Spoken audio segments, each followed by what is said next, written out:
A verdade, você sabe, ela não é um conceito, ela não é uma abstração, ela não é algo que a gente acesse pela filosofia, nem tampouco pela teologia. A verdade está encarnada numa pessoa. Existem verdades e existe a verdade.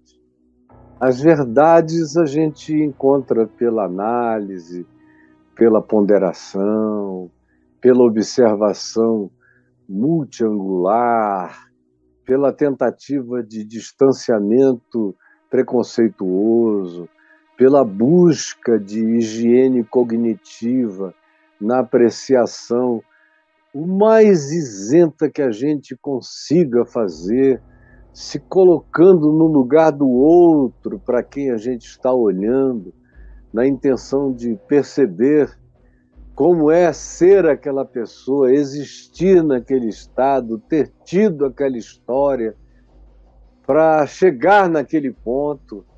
São diversos os exercícios que a gente pode fazer para acessar as verdades.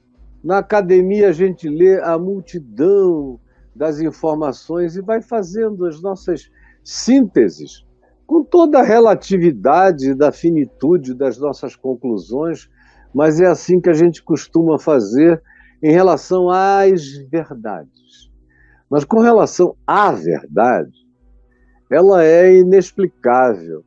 Ela está para além de caber em qualquer filosofia, ela só é demonstrável. E Jesus é o demonstrador da verdade, aquele que encarna a verdade, de modo que ele não só fala e ensina a verdade, mas ele pratica a verdade, porque a verdade falada precisa ser encarnada. Aliás, a verdade falada só pode ser falada depois de encarnada. Do contrário, ela é um discurso que precede a experiência. E a verdade começa como experiência de ser. Quando a gente experimenta no âmago do ser o absoluto, aquilo que é e que está para além de teologia, filosofia ou explicação, que são aquelas coisas que estão para além da razão, que excedem ao entendimento, que se plantam e se enraizam em nós para além do chão conhecido por nós mesmos e em nós próprios. A verdade, portanto, começa na experiência do enraizamento misterioso da realidade de Deus em nós, do amor de Deus, da fascinação de Deus, do constrangimento de Deus, de uma estranha vocação que a gente não sabe muitas vezes nem para quê, mas a gente sente que não encontrou, que não chegou àquilo para o qual nós nascemos para conhecer, provar e abraçar. Aí, o segundo passo é a gente, da experiência, chegar à compreensão do ensino.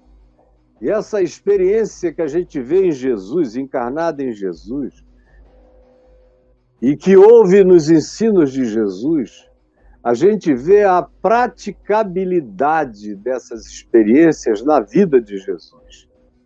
Ele falou, perdoem sempre, ele perdoou a todos. Inclusive Judas, morreu perdoado.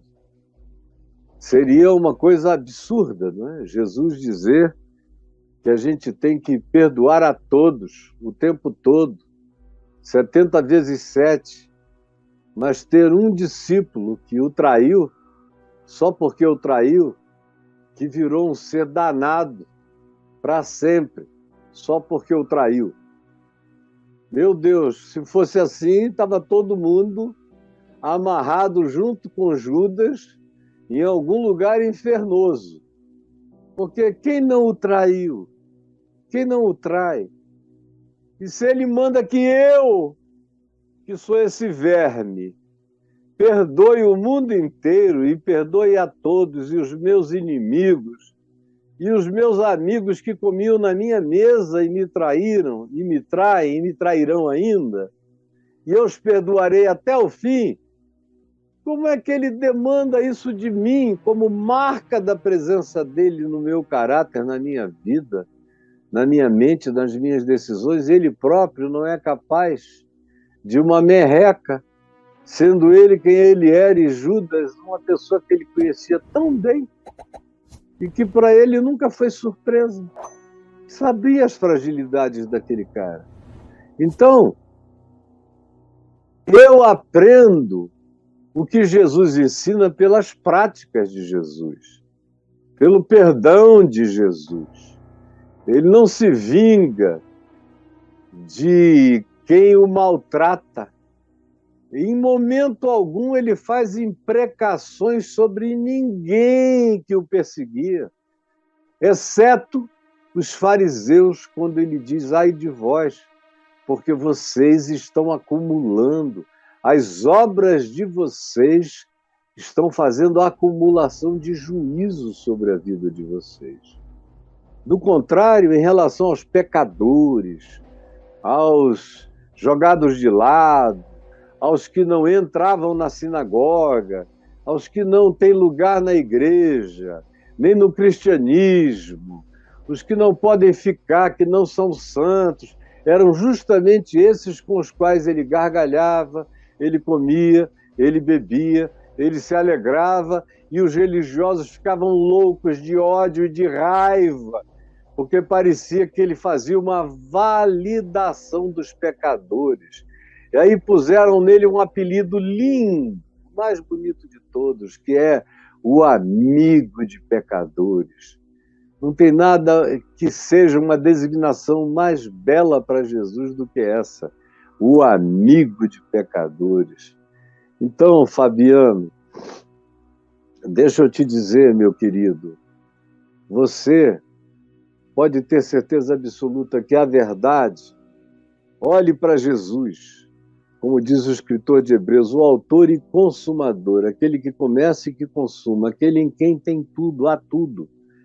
Se eu começo com Jesus, que é o autor da minha fé, não dá para fazer uma curva no meio, voltar 3.000 anos para Moisés, voltar para qualquer outro lugar no passado, voltar para Salomão, nem para o templo de Salomão, voltar para qualquer que tenha sido o sacrifício de Abraão, achar que o sacrifício de Jefité pode ter sido aceitável. Não. Jesus é o autor da minha fé. Não é Abraão o autor da minha fé, ele é um exemplo da fé que eu tenho na ressurreição dos mortos, no Deus das promessas e dos impossíveis. Mas o autor da minha fé é Jesus. Minha fé começa com Jesus e se consuma e se conclui em Jesus, e entre o início e o fim não tem lugar para ninguém, é só Jesus na minha fé. E só Jesus é o bastante. E aí nele eu aprendo a verdade encarnada, a verdade oralizada e ensinada, pedagogizada pela palavra dele, e a verdade praticada por ele, porque ele não era um esquizofrênico nem um hipócrita. Então, o que ele encarnou, o que ele ensinou, ele gestuou e ele exemplificou no trato de todos. E em todas as circunstâncias eu aprendo como ser verdadeiro, sendo como Jesus, no aplicar da minha vida a totalidade da existência humana. É aí que está a verdade. Ela não está presa em livro nenhum, ela está em Jesus. A gente tem um livro aqui que tem a narrativa dele, mas a verdade é ele, não é nem a narrativa, é ele. As narrativas servem para a gente saber como ele é, são só narrativas. Ele é a verdade. Ele é o autor, ele é o consumador, ele é o alfa, ele é o ômega. Nele tudo que é definitivo começa. E nele tudo que é eterno se conclui.